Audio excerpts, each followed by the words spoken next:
word of the day, let's do schwumrisch. Ay, dito ko na lang din to nalaman, girl, sa bago kong work. What I often used before is the word schwindelish, no? Meaning dizzy, ganyan, nauseous, ganyan.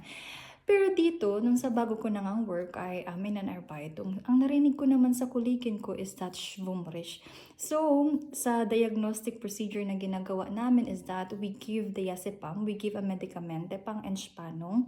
So, kinopya ko lang talaga kung ano din yung sinabi ng kulig ko. So, nung magbibigay ako ng medikamente sa pasyente, no, sabi ko, si kriegen eine Medikamente von mir, girl. Kopya ko talaga yan sa kuligin ko. Es wird schwummrig im Kopf. Ay, taray. Machen Sie einfach Ihre Augen zu und schlafen Sie ein. Ay, girl.